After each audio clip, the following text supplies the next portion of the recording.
আমি স্পষ্টভাবে বলতে চাই,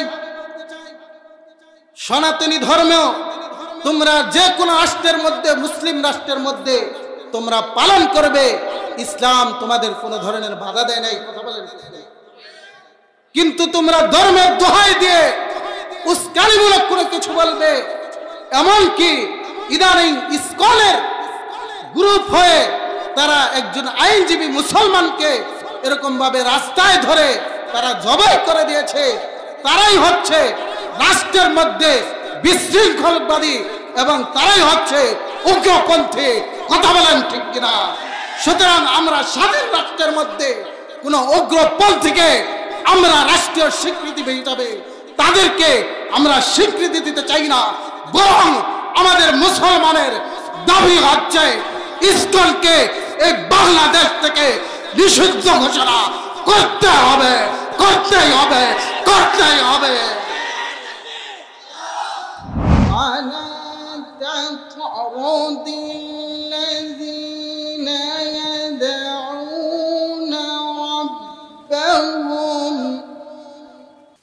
يدعون ربهم بالغداة والعشي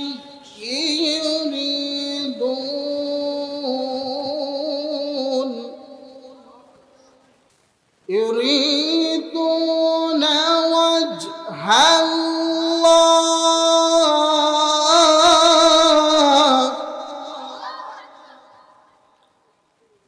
صدق الله العظيم. وقال النبي صلى الله عليه وسلم: من قرأ القرآن فلتظهره وأحل حلاله وحرم حرامه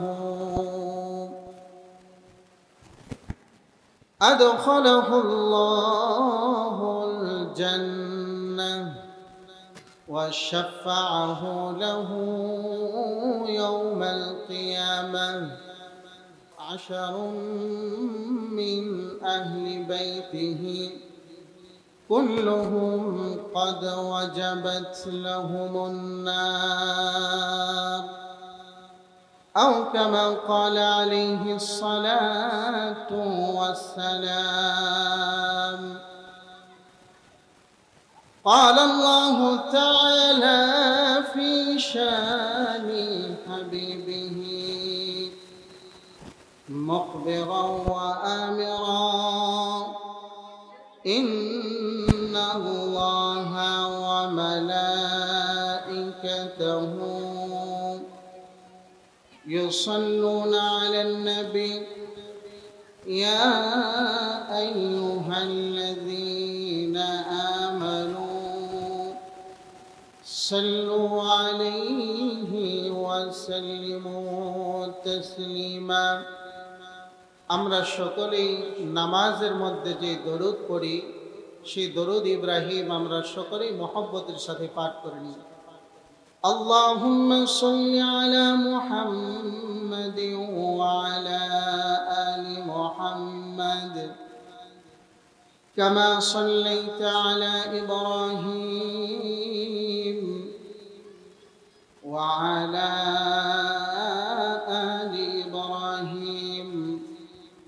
إنك حميد مجيد. اللهم بارك على محمد وعلى آل محمد كما باركت على إبراهيم وعلى آل إبراهيم إنك حميد مجيد. তো সম্মানিত হাজিরিন, আমি আপনাদের সম্মুখে পবিত্র কালামুল্লাহ শরীফের সূরাতুল আনআমের 52তম আয়াতে কারীমা তেলাওয়াত করেছি এবং রাসূল করিম সাল্লাল্লাহু আলাইহি ওয়াসাল্লামের অসংখ্য অগণিত আহাদিস মোবারকা থেকে আমি একখানা হাদিসও আপনাদের সম্মুখে পাঠ করেছি। তো আমি স্বল্প সময় আলোচনা করব। হুজুর আসবেন, এই জন্য আমি একটু আপনাদের সাথে একটু কোরআন নিয়ে আলোচনা করতে চাই। তো আমরা এখানে উপস্থিত হয়েছি যেহেতু আল্লাহর জন্য। তো আল্লাহ এমন শক্তিমান এবং এমন মহান সত্তা, যেই সত্তার নামের মধ্যেই অনেক শক্তি রয়েছে, বলেন সুবহানাল্লাহ। সেই মহান রব্বুল আলামিনের মহান গ্রন্থ থেকে কুরআনুল কারীমের সূরাতুল আনআমের 52তম আয়াতে কারীমা তেলাওয়াত করেছি। তো এই আয়াতের আলোচনার আগে আমরা কিছু কথা যদি আমরা এখান থেকে শুনে নিই, তাহলে আয়াতটা বোঝা আমাদের জন্য সহজ হবে। তো আমরা দুনিয়াতে যারা আছি, দুনিয়ার সমস্ত মানুষের স্বাভাবিক চাহিদা এবং স্বাভাবিক মন মস্তিষ্ক এমন যে আমরা দুনিয়াতে তাদেরকে বড় মনে করি যে সমস্ত মানুষেরা দুনিয়ার মধ্যে সম্পদশালী আছে, অথবা যাদের যে কোনো অঙ্গনের কারণে, যে কোনো অবস্থানের কারণে যাদের সমাজের মধ্যে প্রভাব রয়েছে, এদেরকে আমরা দুনিয়ার বুকে, এখানকার শুধু আমাদের এই পরিবেশের কথা নয়, সারা দুনিয়ার চিত্রটাই হচ্ছে এমন যে আমরা যাদেরকে সম্পদশালী এবং যাদের ক্ষমতা আছে, দাপট আছে, সমাজের মধ্যে যাদের ব্যক্তিত্ব আছে, তাদেরকে আমরা মানুষ মনে করি এবং তাদের মতো আমরা হওয়ার জন্য এবং তাদের সাথে চলাফেরা করার জন্য আমরা সদা সর্বদা প্রস্তুত থাকি। অথচ আল্লাহ রাব্বুল আলামিন কুরআনুল কারীমের মধ্যে বহু জায়গায় আল্লাহ তাআলা বলেছেন যে দুনিয়ার প্রভাব, দুনিয়ার সম্পদ, দুনিয়ার দাপট, দুনিয়ার সমস্ত ক্ষমতা কুল্লু মান আলাইহা ফান, দুনিয়ার যা কিছু আছে সব কিছুই একদিন ধ্বংস হয়ে যাবে কি যাবে না? সব কিছুই ধ্বংসশীল। কিন্তু আল্লাহ রাব্বুল আলামিন বলেন ওয়া ইয়াবকা ওয়াজহু রাব্বিকা যিল জালালি ওয়াল ইকরাম। আল্লাহ রাব্বুল আলামিন বলেন কুল্লু মান আলাইহা ফান, হে দুনিয়ার মানুষেরা, দুনিয়ার যত সম্পদকে তোমরা বড় মনে করো না কেন, দুনিয়ার কোনো ক্ষমতাকে অথবা দুনিয়ার প্রভাব প্রতিপত্তিকে তোমরা যতই মনে করো না কেন, যত বড়ই মনে করো না কেন, কিন্তু দুনিয়ার বুকে যত কিছু আছে, যত নাম, যত যশ, যত খ্যাতি, যা কিছু আছে, দুনিয়ার সব কিছুই সময়ের মাত্র, সময়ের অপেক্ষা মাত্র, একদিন ধ্বংস হয়ে যাবে কি যাবে না বলেন? যাবে। সব কিছুই ধ্বংস হয়ে যাবে, কিন্তু ধ্বংস হবে না ওয়া ইয়াবকা ওয়াজহু রাব্বিকা যিল জালালি ওয়াল ইকরাম। কিন্তু যিনি ধ্বংস হবেন না তিনি কে? একটু জোরে আওয়াজ করে বলি, যিনি ধ্বংস হবেন না তিনি কে? আল্লাহ। সে আল্লাহর শক্তি আছে না নাই?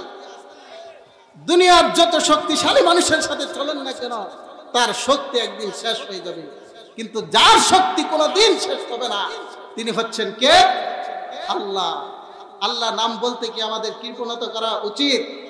তাহলে দরাজ কণ্ঠে আবার সকলে আবার জোরে সরে বলি, যিনি আধিপত্য, যার পূর্ণাঙ্গভাবে অতীতে ছিল, এখন আছে, সব সময়ের জন্য যার আধিপত্য থাকবে, যার স্থায়িত্ব থাকবে, তিনি কে? আরো জোরে বলে তিনি কে? আল্লাহ। সুতরাং সেই আল্লাহ নাম, আল্লাহর নামের মধ্যে যে শক্তি আর আল্লাহর সেই সত্তার মধ্যে কি পরিমাণ শক্তি যা আছে, এটা দুনিয়ার আমি কেন, সারা দুনিয়ার মানুষ যেন এটা বর্ণনা করে কোনো দিন শেষ করতে পারবে না। বলুন সুবহান। আমরা ঘটনা সবাই জানি, একবার রাসূল করিম সাল্লাল্লাহু আলাইহি ওয়াসাল্লাম এক যুদ্ধ থেকে ফিরে ক্লান্ত শ্রান্ত শরীরটা নিয়ে আল্লাহর নবী জনাবে মুহাম্মদুর রাসূলুল্লাহ সাল্লাল্লাহু আলাইহি ওয়াসাল্লাম একটি গাছের নিচে আশ্রয় গ্রহণ করলেন। আল্লাহর নবী সাল্লাল্লাহু আলাইহি ওয়াসাল্লাম অধিক ক্লান্ত থাকার কারণে, অধিক পরিশ্রম করার কারণে আল্লাহর নবী জনাবে মুহাম্মদুর রাসূলুল্লাহ সাল্লাল্লাহু আলাইহি ওয়াসাল্লামের দুইটা চক্ষু ঘুমে নিবে আসলো। যখন আল্লাহর নবী সাল্লাল্লাহু আলাইহি ওয়াসাল্লাম যেহেতু তখন যুদ্ধ থেকে ফিরে এসেছেন, আল্লাহর নবী তরবারটাকে পাশে রেখে যখন ঘুমিয়ে গিয়েছেন, তখন একটি দুর্দান্ত কাফের এসে আল্লাহর নবী সাল্লাল্লাহু আলাইহি ওয়াসাল্লামের তরবারিটাকে হাতে নিলেন। হাতে নেওয়ার পর জনাবে মুহাম্মদুর রাসূলুল্লাহ সাল্লাল্লাহু আলাইহি ওয়াসাল্লামের গলদানের উপরে সেই উন্মুক্ত তরবারিটাকে রেখে আল্লাহর নবীকে জিজ্ঞাসা করলেন, ওগো মুহাম্মদ, এবার তোমাকে কে বাঁচাইবে? সেই কাফের আল্লাহর নবীকে সরাসরি কুশমুক্ত তরবার আল্লাহর রসুলের ঘাড়ের উপরে রেখে বলতেছে কাফের যে, এ মুহাম্মদ, তুমি তো খুব বাহাদুরি করে যুদ্ধ থেকে বিজয় হয়ে এখানে ফিরে, তোমাকে কে বাঁচাবে? হাদিসের কিতাব সাক্ষী রয়েছে, আল্লাহর নবী জনাবে মুহাম্মদুর রাসূলুল্লাহ সাল্লাল্লাহু আলাইহি ওয়াসাল্লাম এমন নির্বিঘ্নে, এমন নিশ্চিন্তে আল্লাহর নবী হাবিবে কিবরিয়া জনাবে মুহাম্মদুর রাসূলুল্লাহ সাল্লাল্লাহু আলাইহি ওয়াসাল্লাম এক কথায় উত্তর দিয়ে দিলেন, আমাকে বাঁচাবে আমার আল্লাহ। জোরে সরে বলেন না, আল্লাহ। কে বাঁচাবে? আল্লাহ। হাদিসের কিতাব সাক্ষী রয়েছে, আল্লাহর নবী যখন নীরব নিস্তব্ধভাবে একেবারেই দুশ্চিন্তা মুক্ত হয়ে নিস্তব্ধভাবে ইতমিনানের সাথে আল্লাহর নবীর আল্লাহ বলা দেরি হয়েছে, হাদিসের কিতাব সাক্ষী রয়েছে, সেই কাফেরের হাত থেকে তরবারিটাকে এরকম ভাবে কাঁপতে কাঁপতে পড়তে দেরি হয় নাই। বলেন সুবহানাল্লাহ। সেই কাফের আল্লাহর রসুলের মুখ থেকে আল্লাহ শব্দ এতটুকু শুধুমাত্র বলেছে, এই আল্লাহ শব্দের পাওয়ারের কারণে ওই কাফেরের হাত এরকম ভাবে কম্পিত হয়ে কেঁপে কেঁপে তার হাত থেকে তরবারিটা পড়ে গিয়েছে। বলেন সুবহানাল্লাহ।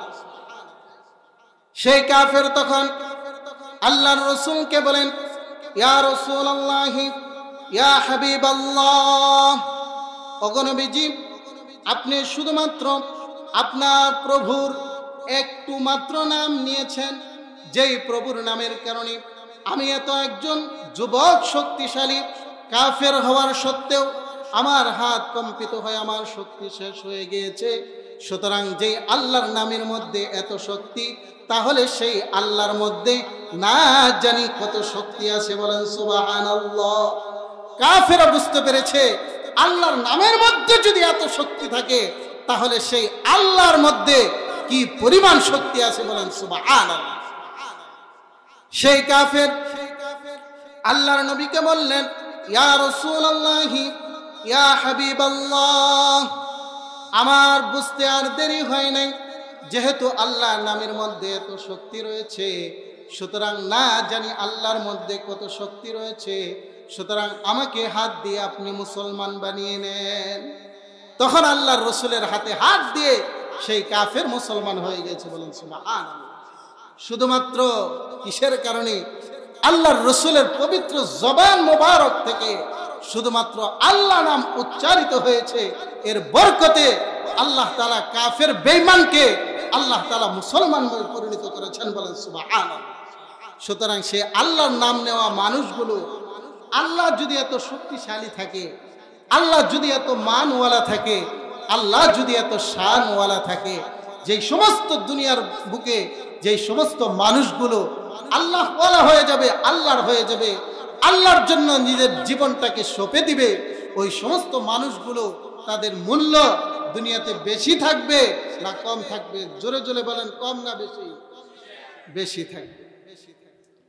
এই জন্য আপনারা একটু খেয়াল করে দেখবেন, আপনি দুনিয়ার যত বড় ইতিহাস পড়ুন না কেন, ইতিহাস পড়ুন, কোরআন পড়ুন, কোরআন থেকে ইতিহাস গ্রহণ করুন, আল্লাহর রসুলের হাদিস থেকে ইতিহাস গ্রহণ করুন। দুনিয়ার বুকে যত বড় প্রভাব প্রতিপত্তি ব্যক্তি দুনিয়ার বুকে এসছে, যারাই শুধুমাত্র আল্লাহ তাআলার বিরোধিতা করে আল্লাহর এগেনস্টে যে নিজেদেরকে বড় দাবি করেছে, ওই সমস্ত ব্যক্তিরাই যুগে যুগে তারা ধ্বংসে পরিণত হয়েছে। কথা বলেন ঠিক কিনা? সুতরাং আল্লাহ ছাড়া কেউ নিজেকে বড় কোনা, মানে ফেরাউন, হামান, কামান এবং আবু জেহেলের মতো এরকম তাদের পরিণতি আজকেও হবে এবং অতীতেও হয়েছে এবং ভবিষ্যতেও যারা আল্লাহ ব্যতীত আল্লাহর সাথে সম্পর্ক ছাড়া তারা যত বড় হোক না কেন এবং যত বড় হইতে চাক না কেন, তাদের পরিণতি ফেরাউন, হামান, কামান এবং আবু জেহেলের মতোই হবে। কথা বলেন ঠিক কিনা?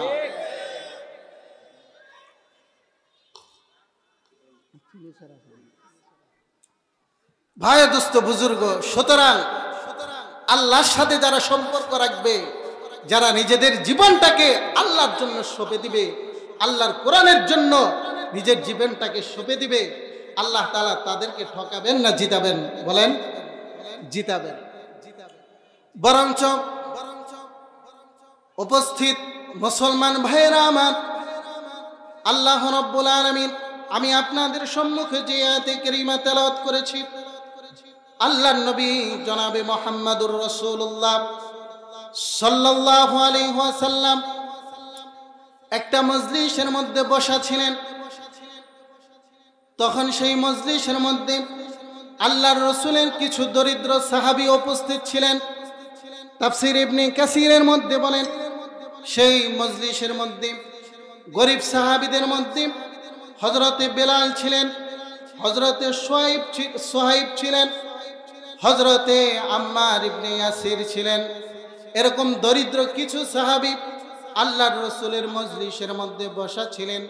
তখন কিছু কাফের বেঈমান এসে আল্লাহর নবীকে প্রস্তাব দান করলো, ইয়া রাসূলুল্লাহি, ইয়া হাবিবাল্লাহ, ওগো নবীজি, আপনি যেহেতু নবী হয়ে প্রেরিত হয়েছেন এবং আমরা মক্কার মধ্যে বড় বড় ব্যক্তি, আমাদের সম্পদ রয়েছে, আমাদের ক্ষমতা রয়েছে, আমরা এই মক্কার মধ্যে বড় বড় ব্যক্তি, সুতরাং আমরা যদি আপনার মজলিসের মধ্যে উপস্থিত হইতে চাই, কিন্তু আপনার মজলিসের মধ্যে এমন কিছু লোক থাকে যেই লোকদের সামাজিক কোনো ব্যক্তিত্ব নাই, আবার দুনিয়ার ধন সম্পদও তেমন নাই, আবার দুনিয়ার মধ্যে তাদের কোনো প্রভাব প্রতিপত্তিও নাই, সুতরাং আমরা যদি আপনার সাথে বসতে চাই তাহলে আপনার এই সমস্ত ব্যক্তিদেরকে আপনার মজলিস থেকে তাড়িয়ে দিতে হবে।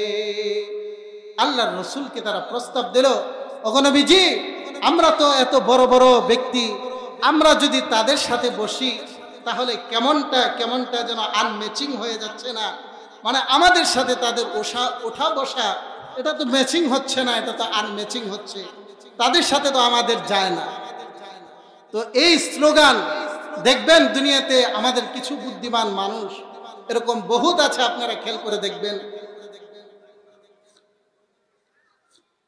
যদি তাদের কোনো আত্মীয় স্বজন তাদেরকে পরামর্শ দেয় যে তুমি তোমার সন্তানটাকে কোরআনের হাফেজ বানাও, অথবা মাদ্রাসায় পড়িয়ে একজন কোরআনের আলেম বানাও, মুফাসসির বানাও, মুফতি বানাও, তখন দেখবেন দুঃখের কথা, আপনারা কেউ দুঃখ নিয়েন না, কিন্তু দুনিয়ার বাস্তবতা যদি আমরা এখানে তুলে না ধরি তাহলে আপনারাও একদিন আল্লাহর কাছে গিয়ে আমাদের বিরুদ্ধে নালিশ করবেন যে উলামায়ে কেরাম তারা তো আল্লাহর নবীদের ওয়ারিস ছিল, তারা তো এমনভাবে আমাদেরকে বুঝায়নি।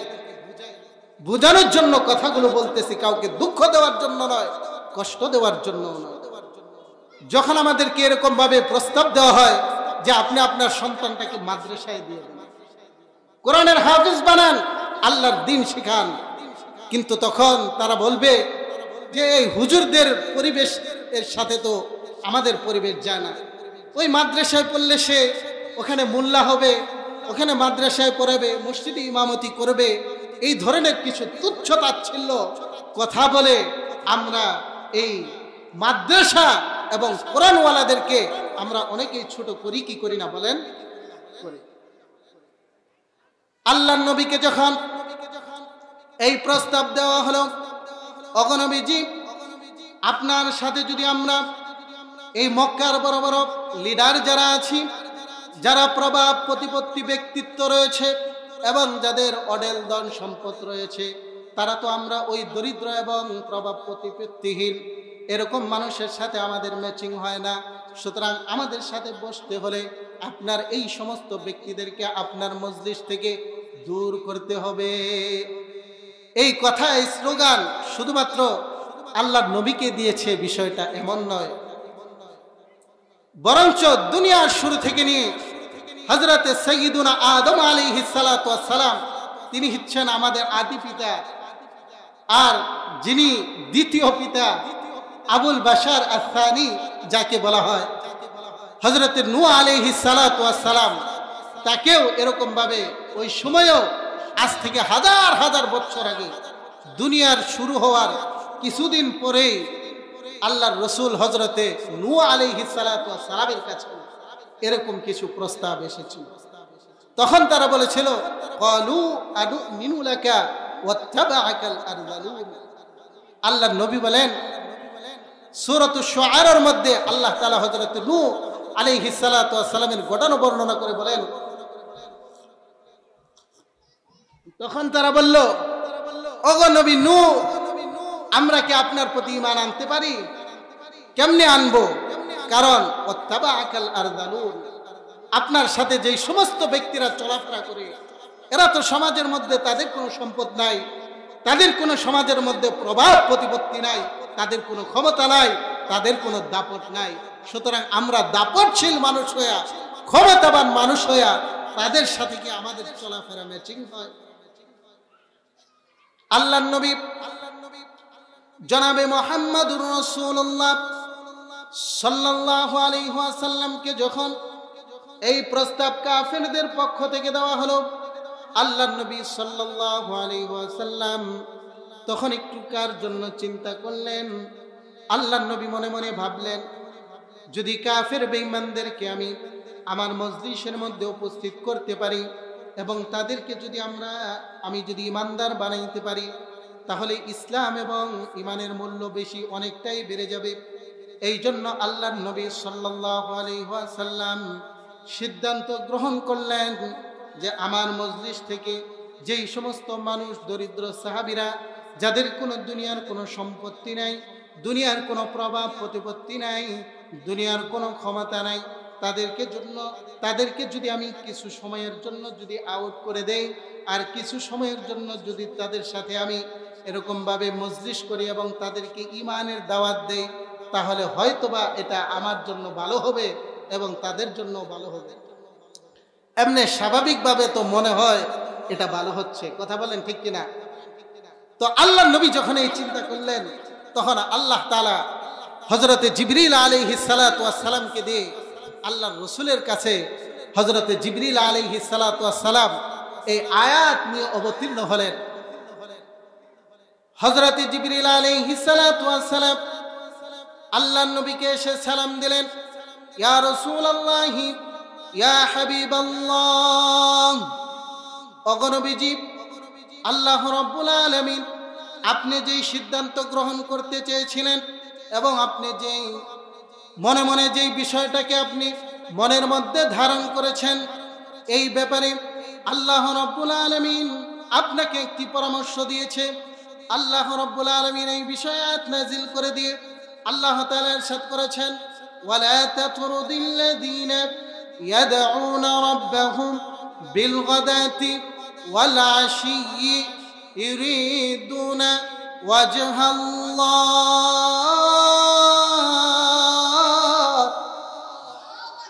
আল্লাহ রাব্বুল আলামিন বলেন, ওগো নবীজি, ওয়ালা তাতরুদিল্লাযীনা, আপনি ওই সমস্ত ব্যক্তিদেরকে, ওই সমস্ত আল্লাহর বান্দাদেরকে বিন্দুমাত্র এক মুহূর্তের জন্য আপনার দরবার থেকে বিতাড়িত করতে পারবেন না। কোন ধরনের মানুষ? আল্লাহ তাআলা বলেন, ইয়াদউনা রাব্বাহুম, যেই সমস্ত মানুষেরা আল্লাহ রাব্বুল আলামিনের ইবাদতের মধ্যে মশগুল থাকে, যেই সমস্ত বান্দারা আল্লাহ তাআলার জন্য আল্লাহর কোরআনের তেলাওয়াতের মধ্যে মশগুল থাকে, যেই সমস্ত বান্দারা আল্লাহ তাআলার জন্য আল্লাহর জিকিরের মধ্যে মশগুল থাকে, এবং যেই সমস্ত বান্দারা আল্লাহ তাআলাকে রাজি খুশি করার জন্য নিজেদের জান এবং মাল থেকে সম্পূর্ণটাকে আমার জন্য ব্যয় করে দেয়, ওই সমস্ত মানুষেরা আমি আল্লাহকে ডাকে ইয়াদউনা রাব্বাহুম বিল গাদাতি ওয়াল আশিয়্যি, সকালে ডাকে সন্ধ্যায় ডাকে। এই সমস্ত আল্লাহর কোরআন তেলাওয়াত করে কেন করে আল্লাহর জিকির করে কেন করে আল্লাহ তাআলার কাছে দোয়া করে কেন করে? আল্লাহ তাআলা বলেন ইউরিদুনা ওয়াজহাল্লাহ, তারা আল্লাহর কোরআন তেলাওয়াত করে আমার জিকির করে সকালে সন্ধ্যায় একমাত্র আমি আল্লাহকে পাওয়ার জন্য। যেই সমস্ত মানুষেরা আল্লাহকে পাওয়ার জন্য নিজেদের জানটাকে নিজেদের জীবনটাকে মাদ্রাসার মধ্যে এরকম ভাবে ছোট ছোট অবধ বান্দারা আল্লাহ তাআলার এরকম ভাবে নিষ্পাপ কিছু বান্দারা যারা এখানে ইবনে মাসউদ মাদ্রাসার মতো জায়গায় সারা দুনিয়ার হাজার হাজার মাদ্রাসার মধ্যে যেই সমস্ত আলেমেরা যেই সমস্ত তালিবুল আলেমেরা তারা সকাল সন্ধ্যা আল্লাহর জিকিরের মধ্যে মশগুল থাকে আল্লাহকে পাওয়ার জন্য, আল্লাহ বলেছেন ওই সমস্ত মানুষ থেকে বিন্দুমাত্র এক মুহূর্তের জন্য তাদের থেকে বিচ্ছিন্ন হওয়া যাবে না। কথা বলেন ঠিক কিনা? এই ঘোষণা কার? আল্লাহর। আল্লাহ বলেছেন যেই সমস্ত মানুষেরা আমি আল্লাহকে সকালে ডাকে সন্ধ্যায় ডাকে আমি আল্লাহকে পাওয়ার জন্য, এই দুনিয়ার মানুষেরা তোমরা তাদের সাথে বিন্দু মাত্র এক মুহূর্তের জন্য তোমরা তাদের সাথে সম্পর্ক ছিন্ন করবে না। বরঞ্চ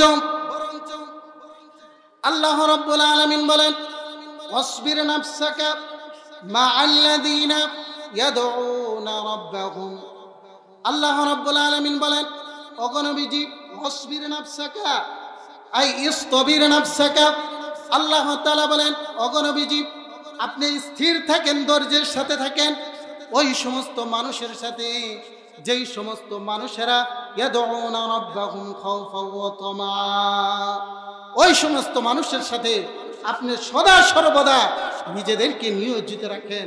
যেই সমস্ত আল্লাহর বান্দারা আল্লাহ তাআলাকে ডাকে সকালে সন্ধ্যায় আল্লাহকে পাওয়ার জন্য।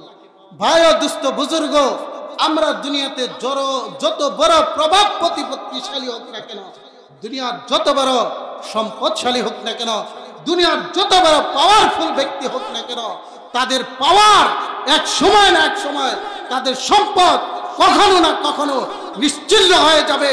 তাদের কোনো পাওয়ার থাকবে না, প্রতিপত্তি থাকবে না, তাদের কোনো কিছুই থাকবে না। শুধুমাত্র যার পাওয়ার দুনিয়াতে বাকি থাকবে তিনি কে? আরো জোরে বলেন তিনি কে? আল্লাহ। সুতরাং আল্লাহ বলেছেন কোরআনের কথা আমার কথা নয়, কোরআনের কথা শোনাচ্ছি। এখানে আপনাদের একটা মাদ্রাসা আছে, মাদ্রাসা ইবনে মাসউদ ও এতিমখানা। এখন আমি আপনাদের সম্মুখে যতটুকু আলোচনা করলাম এই আলোচনা থেকে বোঝা যায় কি বোঝা যায় না আপনারাই উত্তর দিবেন, আমি কিছুই বলবো না। এদের সাথে আমার আপনার সম্পর্ক রাখতে হবে নাকি রাখতে হবে? এই নির্দেশ কার? আমার মুহতামিম সাহেবের নাকি আল্লাহর? বলেন আল্লাহর নির্দেশ। সুতরাং এদের সাথে যারা সম্পর্ক রাখবে, আল্লাহর জন্য যারা ভালোবাসবে, শুরুতেই বলেছিলাম যারা আল্লাহর জন্য মহব্বত করবে, যারা আল্লাহর জন্য একে অপরকে ভালোবাসবে, আল্লাহর নবী বলেন কিয়ামতের দিন আল্লাহ রাব্বুল আলামিন তাদেরকে আল্লাহ তাআলা নিজের আসন অর্থাৎ আল্লাহ যেদিন আরশে আজিমের মধ্যে কিয়ামতের দিন সমাসীন হবেন, আল্লাহর রাসূল বলেন যে সমস্ত মানুষেরা দুনিয়ার বুকে আল্লাহর জন্য এই সমস্ত মাদ্রাসার তালিবুল ইলমদেরকে ভালোবাসবে অথবা দুনিয়ার কোনো মুসলমানদেরকে যদি আল্লাহর জন্য ভালোবাসতে পারে, আল্লাহর নবী বলেছেন কিয়ামতের দিন আল্লাহ তাআলা যখন নূরের মেম্বরের মধ্যে সমাসীন হবেন, বসবেন, তখন আল্লাহ তাআলা তার পাশে ওই সমস্ত ব্যক্তিদেরকেও স্থান দিবেন। আল্লাহর নবী বলেন তাদের জন্য আল্লাহ তাআলা নূরের মেম্বরের ব্যবস্থা করে দিবেন। আল্লাহর নবীগণ, আম্বিয়াগণ, বুঝেন ভালো করে, আমরা দিন না বুঝার কারণে, আমাদের দ্বীনি ইলম না থাকার কারণে আমরা মর্যাদা দিতে পারি না। যদি আমাদের মধ্যে দিন থাকতো, যদি আমরা দিন বুঝতাম, ইসলাম বুঝতাম, তাহলে আমাদের জন্য নেক আমল করা, নেক ব্যক্তিদের সংস্পর্শে থাকা এবং নেক কাজের বিষয়গুলা আমাদের জন্য এত দুরূহ আর এত কষ্টের সাধ্য হতো না। কথা বলেন ঠিক না? আল্লাহর নবী বলেছেন, যেই সমস্ত মানুষেরা আল্লাহর জন্য, এই ইবনে মাসউদ রাদিয়াল্লাহু তাআলা আনহু এতিমখানার এতিমদেরকে ভালোবাসবে, আল্লাহর নবী বলেছেন, আল্লাহ যেদিন নূরের মেম্বরের মধ্যে সমাসীন হবেন, তার পাশেই আল্লাহ তাআলা কিছু নূরের চেয়ারের ব্যবস্থা করবেন, তাদেরকে আল্লাহ তাআলা সেখানে সম্মান দিয়ে সমাসীন করাবেন, বসাবেন। বলেন সুবহানাল্লাহ।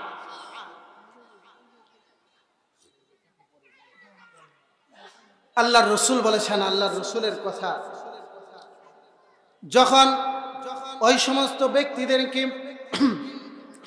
আল্লাহ তাআলা নিজে ডেকে তাদেরকে নূরের মেম্বরের মধ্যে আল্লাহ তাআলার পাশে বসাবেন, আল্লাহর নবী তার পবিত্র মুখ নিঃসৃত বাণীর মধ্যে বলেন, ইয়াগবিতুহুমুল আম্বিয়া।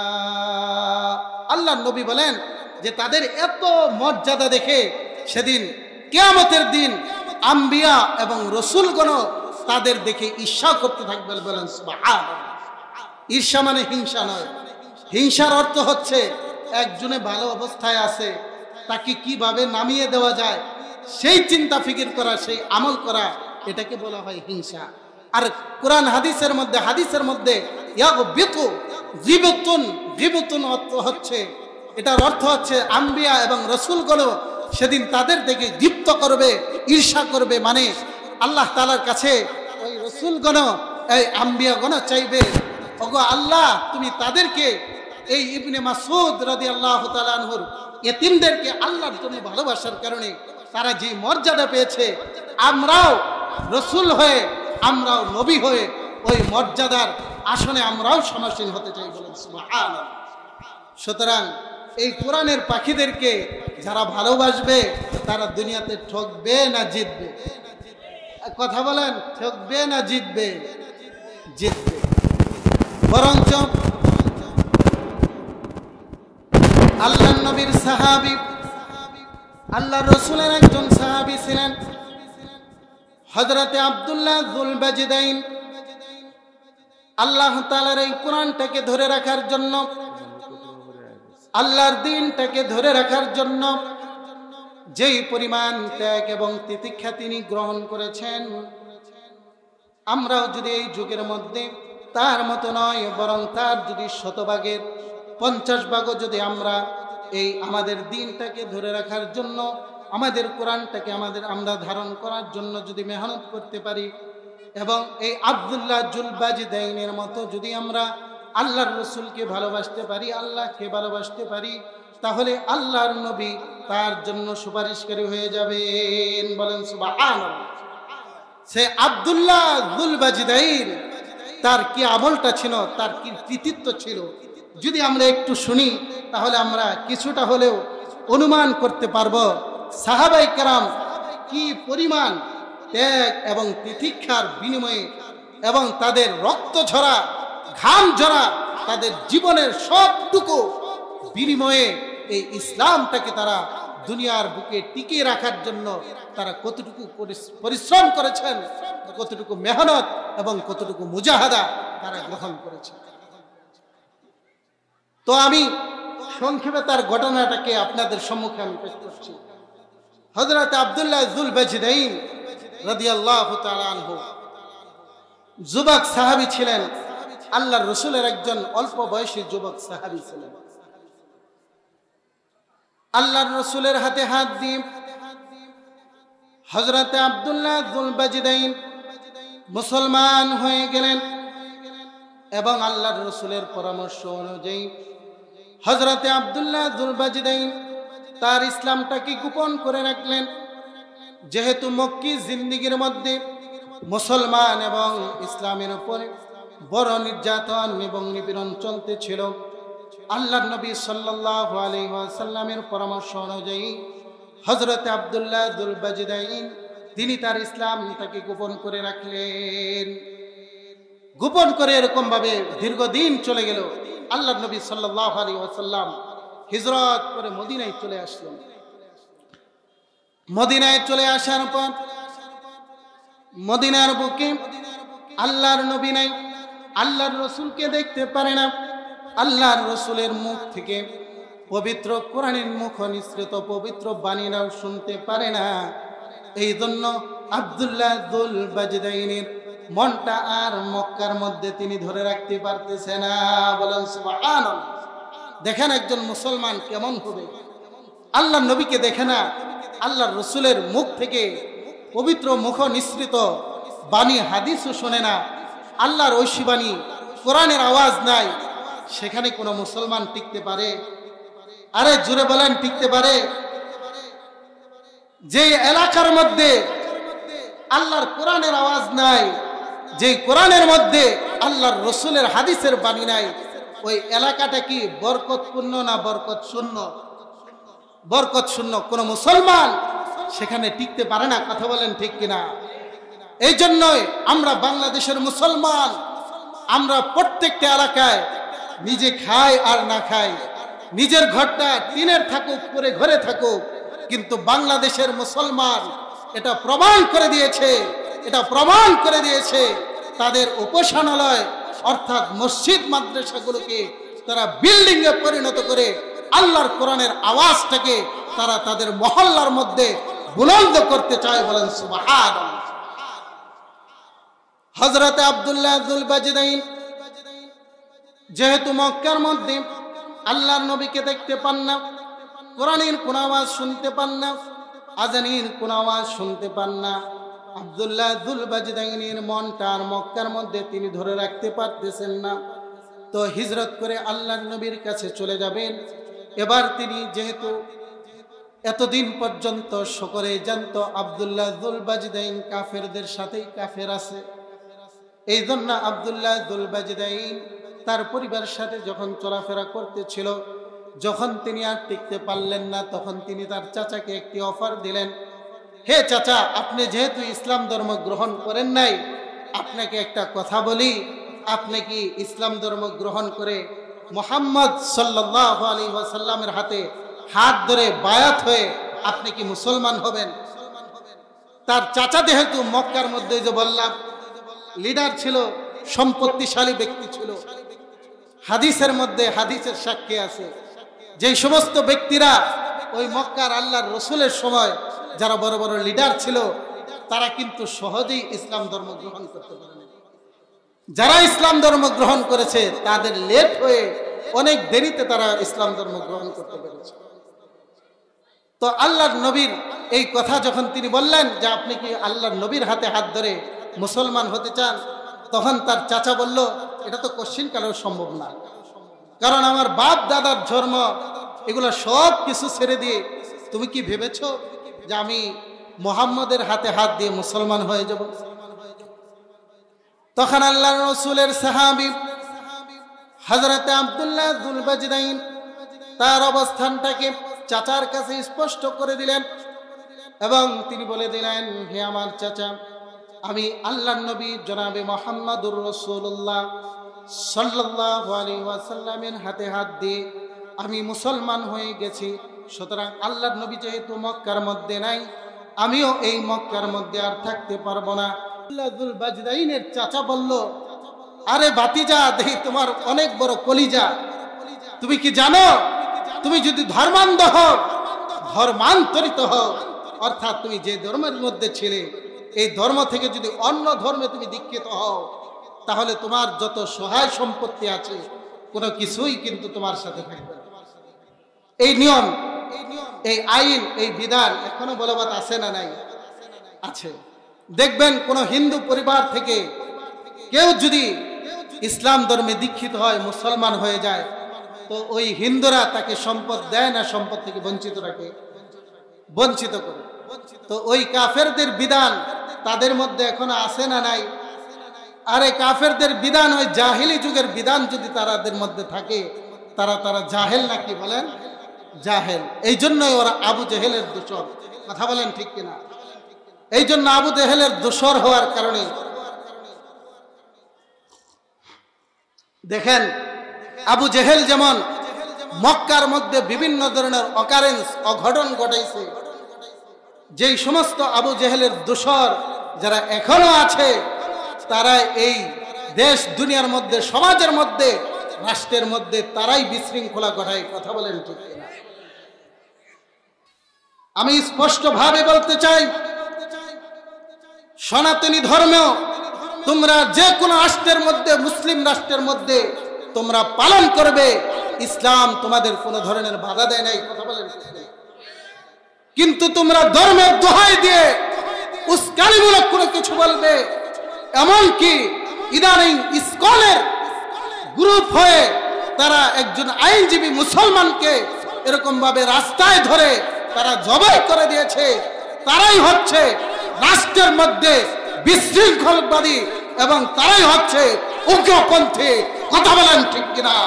সুতরাং আমরা স্বাধীন রাষ্ট্রের মধ্যে কোন উগ্রপন্থীকে আমরা রাষ্ট্রীয় স্বীকৃতি হিসাবে তাদেরকে আমরা স্বীকৃতি দিতে চাই না, বরং আমাদের মুসলমানের দাবি হচ্ছে ইসকনকে এই বাংলাদেশ থেকে নিষিদ্ধ ঘোষণা করতে হবে, করতেই হবে, করতেই হবে।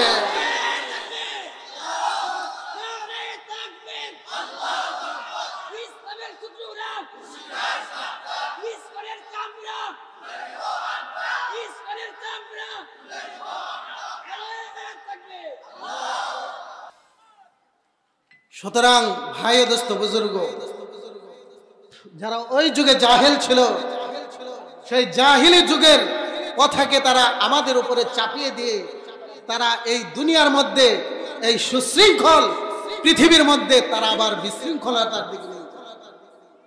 তো আব্দুল্লাহ যুল বাজদাইনের চাচার ভাষণ এটাই ছিল, হে বাতিজা, তুমি জানো না তোমার এটার কি পরিণাম হবে? তুমি যদি মুহাম্মাদের ধর্মকে ছেড়ে না দাও, তাহলে কিন্তু তোমার যত সহায় সম্পত্তি আছে সব কিছু থেকেই তোমাকে বঞ্চিত করা হবে। বলেন নাউজুবিল্লাহ। ইমানদারের ইমানের বলিয়ান ওই আব্দুল্লাহ যুল বাজদাইনের চাচা সে ধারণা করতে পারে নাই। ইমানদার তার ইমানের জন্য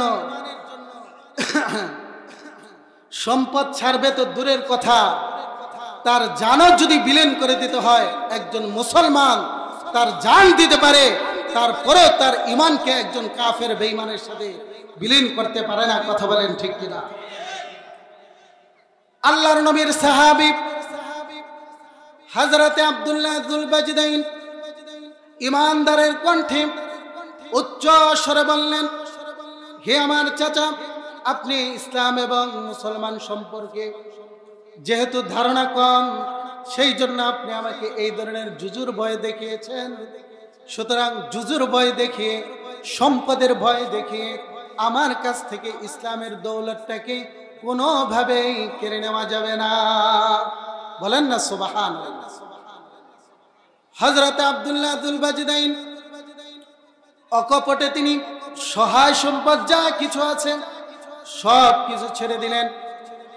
যখন তিনি সহায় সম্পদ দিয়ে দিলেন, তখন তার চাচা তাকে একটা কথা বলল, হে বাতিজা, তুমি যেহেতু সব কিছুই দিয়ে দিয়েছ, সুতরাং তোমার পরনের মধ্যে যেই সকল পোশাক আছে, যেই সকল জামা কাপড় আছে, এই পোশাকটাও যেহেতু তুমি আমাদের ধর্মে দীক্ষিত থাকা অবস্থায় তুমি নিয়েছ, সুতরাং তোমার পোশাকটাকেও এবার খুলে দিতে হবে। দেখেন কতটুকু কঠোর তারা। হযরত আব্দুল্লাহ যুল বাজদাইনকে বলে যে তুমি তো সম্পদ দিয়েছ, আর তোমার পরনের যে পোশাকটা, এটাও তো তুমি কাফের অবস্থায় যেহেতু আমরা তোমাকে দিয়েছি, এখন তোমাকে পোশাক নিয়েও আমরা আল্লাহর নবীর কাছে যাইতে দিব না। বলেন নাউজুবিল্লাহ। আল্লাহর নবীর সাহাবী হযরতে আব্দুল্লাহ যুল বাজদাইন পোশাকটা খুলে দিলেন। এবার বললেন, তার চাচা বললেন, তোমার পরনের মধ্যে যেই লুঙ্গিটা আছে, এই লুঙ্গিটাও তোমাকে দিয়ে দিতে হবে। বলেন নাউজুবিল্লাহ।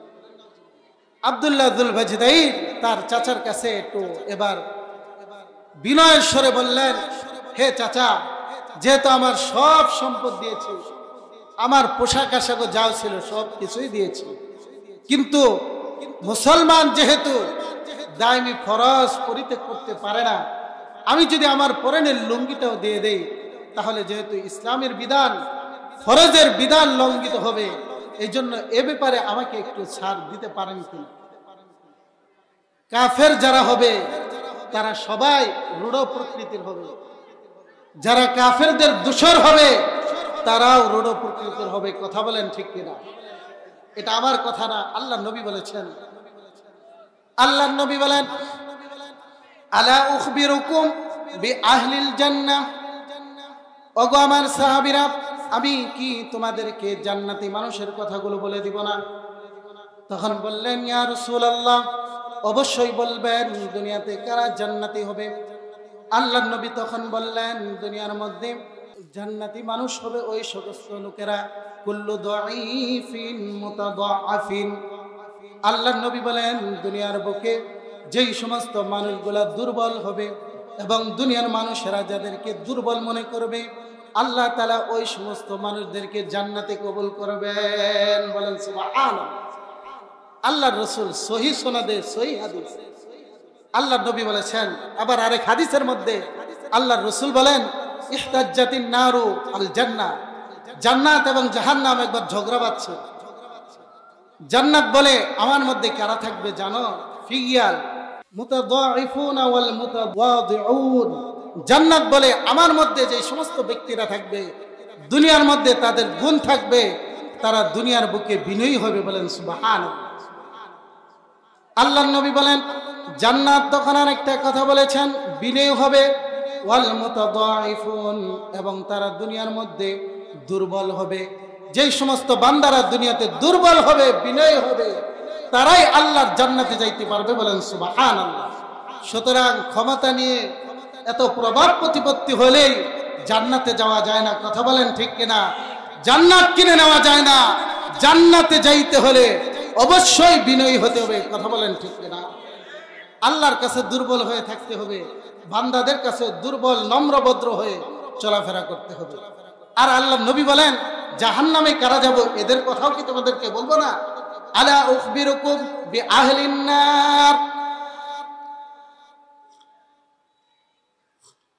হে আমার সাহাবীরা, আমি কি তোমাদেরকে ওই সমস্ত ব্যক্তিদের কথা বলবো না যারা জাহান্নামে যাবে? আল্লাহর নবী বলেছেন, কুল্লু উতুল্লিন জাওয়াজিন মুস্তাকবিরিন। বলেন নাউজুবিল্লাহ।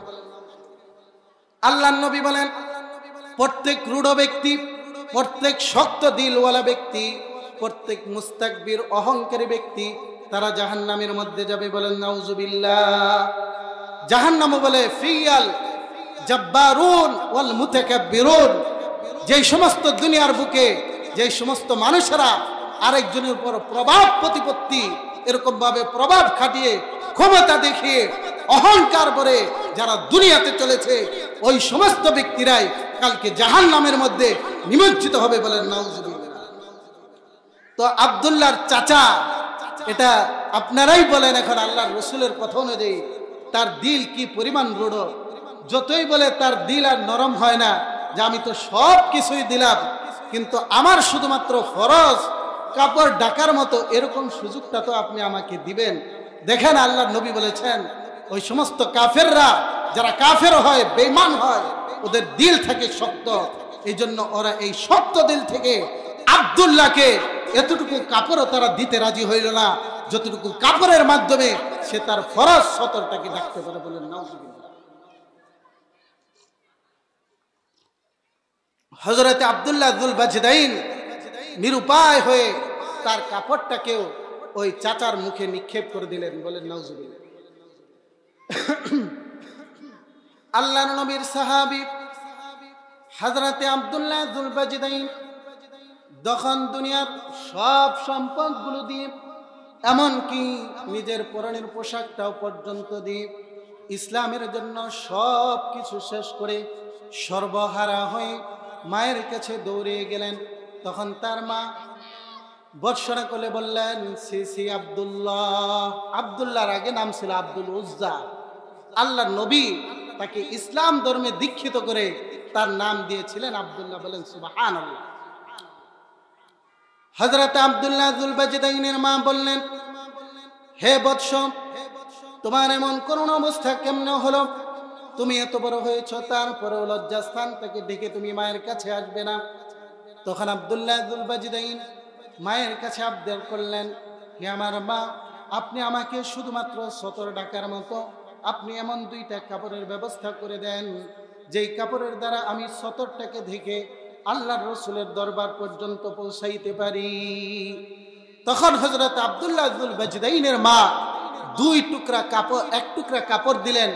যেহেতু শীতের সময় ছিল, হযরত আব্দুল্লাহ যুল বাজদাইন এক টুকরা কাপড়ের দ্বারা তার সতরটাকে ঢাকলেন।